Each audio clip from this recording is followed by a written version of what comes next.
Okay, project one, DENT 3027. We've got our full upper denture against our implant retained lower complete denture with two locator attachments. I'll start with the occlusion rim of the upper. A final impression has been secured. I've soaked the model in water. I've made the base plate. Now you may notice I've trimmed the base plate short here. We've got a lot of undercuts in the anterior area. This denture here is probably about 7 months post-op from additions to an acrylic partial and then some extractions. You can still see some of the extraction sites here in 1.1 and 2.3 are still rather not quite remodeled like the rest of the arch. So I've left my base plate short of these undercut areas for two reasons. One, to minimize any kind of fracture to my master model. I don't want to abrade my master model. I don't want to get my base plate engaging any undercuts. I can see a frenum attachment here is very high. I went around the incisive papilla and I have a frenum attachment high here as well. I stayed away from the undercuts in the buccal pouch here of the tuberosities in the first and second quadrant. Although I finished the posterior border somewhat where the denture is going to finish and tapered my base plate. This may not be how some people or most people make a base plate. Although the base plate is not the finished product, the base plate is a tool for my occlusion rim. So my occlusion rim is also a tool so I can establish vertical dimension, centric relation in the full denture case, protrusive bite record, and Facebook bite record, not necessarily in that order. I'd probably start off with the Facebook record first, protrusive bite record second, and last I would leave the centric relation record for last. Because I don't want these occlusion rims, I leave that to last because I don't want the occlusion rims to be damaged or altered or changed from the other two bites, because centric relation is the most important for my setup, the bite. Now that is assuming that my vertical dimension has been established with the correct amount of freeway space, etc. This denture here we're going to set up most likely in a class 1, but we'll check the bite registration here. This is just a standard occlusion rim. I'm flowing very, very hot base plate wax right onto the model. It is engaging the undercut. It'll make this occlusion rim more retentive. And this occlusion rim will also be the aesthetic control base for my setup. It'll be retentive. If it's too retentive, it's easy for the practitioner to relieve chair side with a plaster knife of some kind or a scalpel just to relieve the wax. If we've got hard light cure base plate engaging undercuts chair side, this can slow down the clinical process quite some, creates a mess in the clinical operatory, or delays you if you have to leave the operatory to go to the laboratory, as well as probably instills a loss of confidence from the client to the practitioner. Before even taking any bite registrations, you don't want to spend 20 minutes getting the patient comfortable wearing occlusion rims. So this design here is not just for me, but it is for the patient comfort as well. Especially the dental technicians doing these for the dentist. If the final impression is not border molded, we're guessing at the extensions, educated guess, of the attached and detached mucosa. And if we've overextended through the alginate impression technique, or we've left it long, it's easy for, again, the practitioner to shorten the extensions of the occlusion rim to get the patient comfortable. Whether we're going to be using this base plate here for the try-in as well.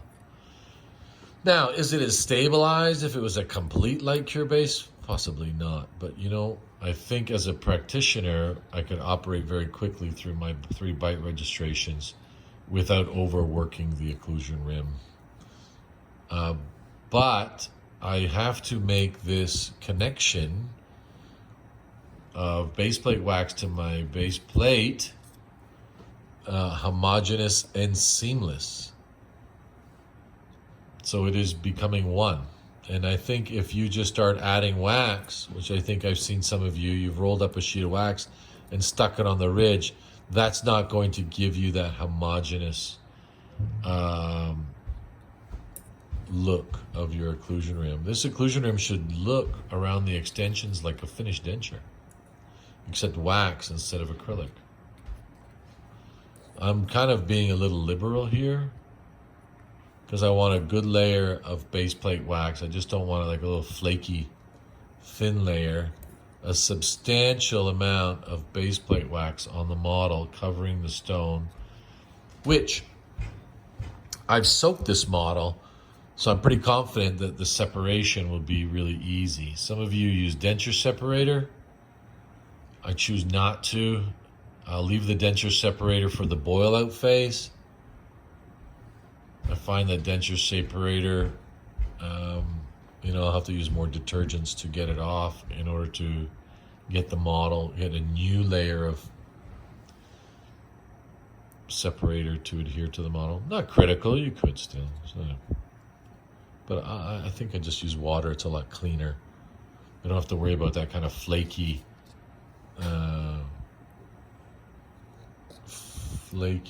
separator underneath my occlusion rim. I mean, water separates really easy, doesn't create any space. A lot cleaner than Vaseline as well. Some of you may use Vaseline, but Vaseline takes up space and is really, I don't like the texture of it on my hands. So I got my alcohol torch here. I'm just gonna flame this base plate wax onto the ridge, nice and smooth, no voids. Especially wintertime, if their laboratory is a little cool, and the wax can contract quite some.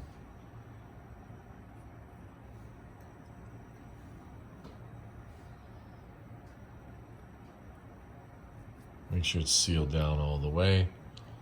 I see it lifting just a little bit here at the back where it shrunk. I'm going to add more. It's also helpful if you have your wax pot full of wax, kind of semi-molten, a lot faster. I think a lot of this job is preparation, anticipating what's going to happen, what you need in advance, so you can operate effectively, seamlessly, productively, quickly. Oh, that's a lot of LYs. There's a wrap in there. Quickly, so we can be more valuable in our work placements, or more valuable in our jobs. We'll become more economically viable to the laboratory and ourselves. So I've even put some wax on the base plate, kind of smoothed it off some of the trimmings. And you can see how soft this is and molten it is still in the palette. It's kind of wet here. So I'm going to take base plate wax. Now, I've seen some people fold it. I've seen rolling it. I'll do a bit of both. Maybe I'll fold it and roll it in like kind of rectangular. And make sure that I'm expelling as much of the air as possible of the wax sheet. I don't want any air trapped in between.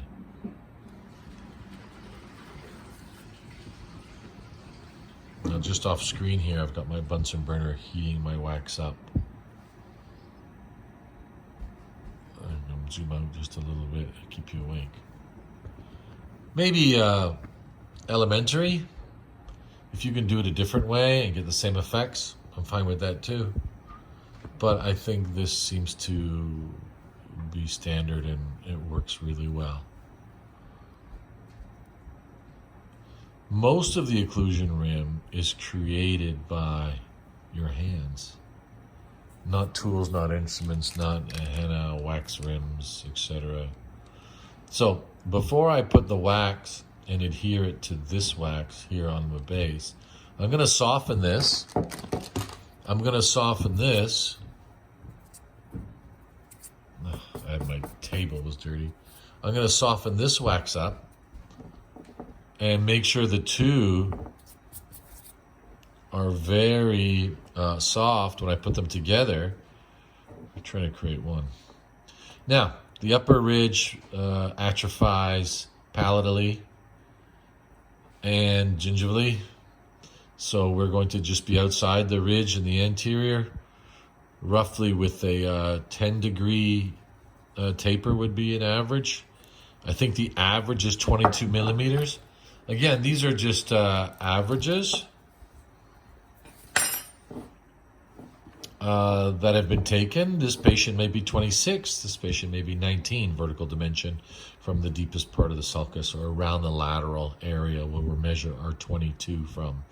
But before doing so, I am shaping the rim with my thumbs, 4 fingers, 2 hands, and then I don't want it to set up on me yet, so I'm just going to soften it a bit with my alcohol torch, just a little bit, to keep it in that molten state.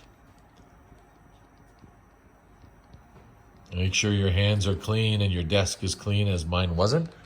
It doesn't matter how many times you've done it, there's always a coming. It's like, what was I thinking? From the previous procedure, my desk was a little. So, hot spatula, I'm using my number 7. I'm using a larger number 7, but you can use any size. You can use your denture wax knife, the wooden handled one.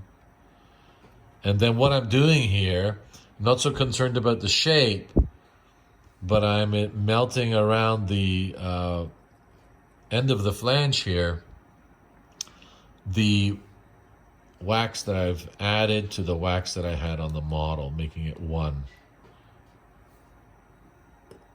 And if I'm short and I want to add some more, I can add some more.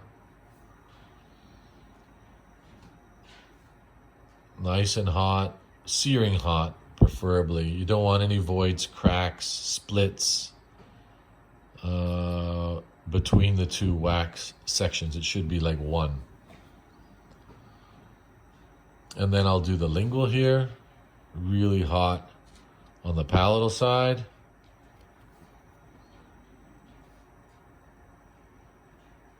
I think that's the biggest thing, is we don't use the base plate wax hot enough, and then we can't get it to the shape that we want.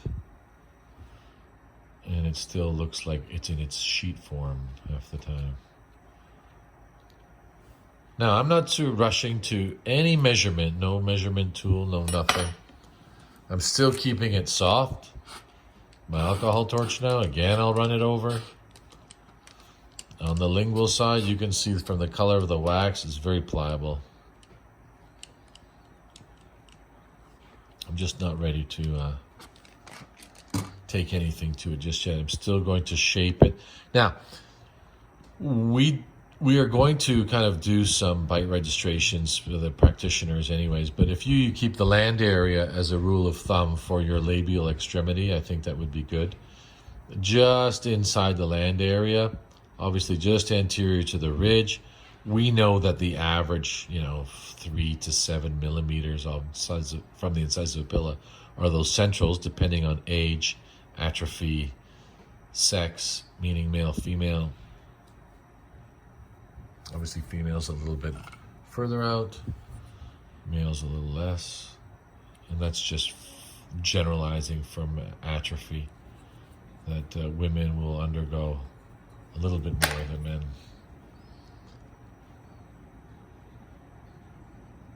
I've got some split here at the back where I did not attach it good enough. So I'm just going to go in back here. Now you see my knife, I used it. I tried to keep any occlusion rim away from distal of where my prosthetic 7 or even 6 may be, because this is on an angle here, is the retromolar pad, and I don't want any premature contact back there. I don't want it interfering, so I don't get like some kind of a hit or a touch and a slide of the bite registration.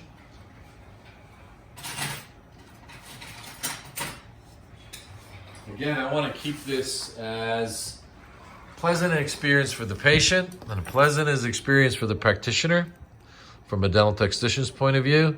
At the same time, I'm helping myself. When I left that base plate short, this will be a lot easier for my setup, allowing me to have maximum amount of aesthetic control of those denture teeth in the anterior section. I'll bring this on screen here. So I try not to make too much of a mess on the desk, but I'm heating up this rim former from Swiss Dent, or Hanau, whichever one it says on there, but it's from Swiss Dent. And then I've trimmed the model. Forget about the mounting. Great. I've trimmed the model parallel to the base parallel to the ridge, and then I want this occlusion rim parallel to the base of the model as well. So I'm not gonna, I'm gonna forego about talking about annular notches here. It's not important. I want to get my 22 average. I want this wall for the buccal corridor and the labial lip support to be smooth. I'm using this rim in this fashion. And then I haven't used a ruler yet, but I can see I'm around 23 millimeters, leaving myself some adjustment room. Now, I don't want any dips in the anterior section, so I'm going to add some more here.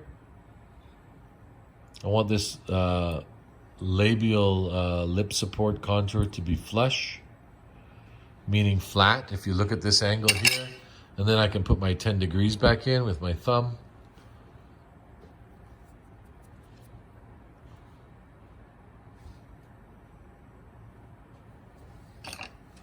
There is no rush, but it doesn't take long if you have the wax in a decent condition in your wax pot.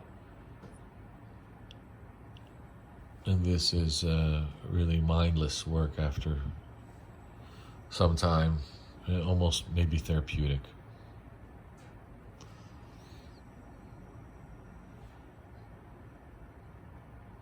I'm just smoothing out. Taking my time. Any kind of voids.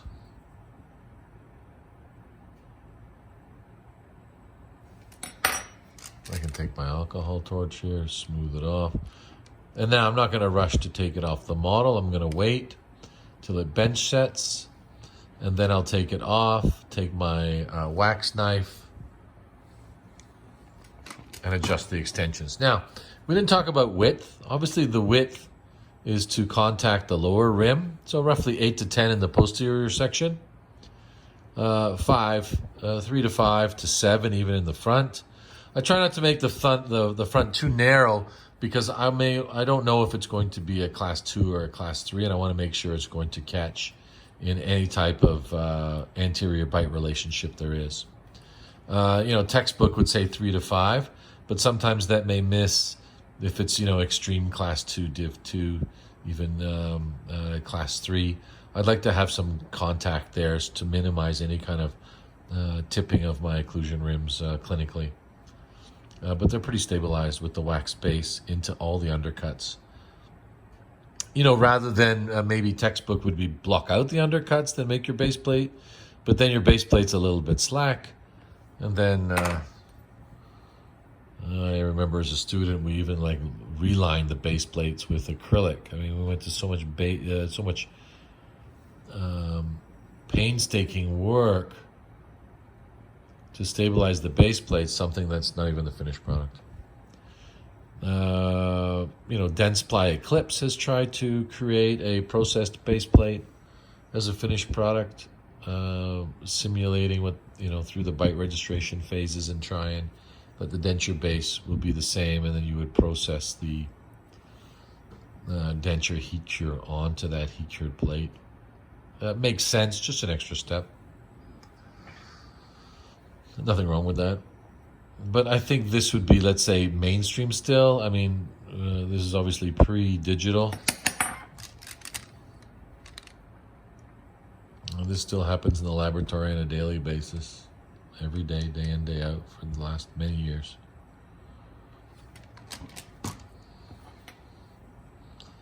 So, make sure it's symmetrical of the posterior or the ridge.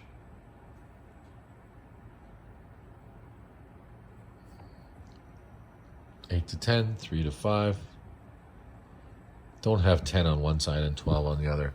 Make this symmetrical. Don't have one way off the ridge and the other one not. As you can see, I can still move it around. It's still in the molten state. Still soft. Now, I'm gonna let that set, and then we'll top it off and then trim the base, trim the borders, and give it a little bit more flaming and smoothness of the contours. Okay.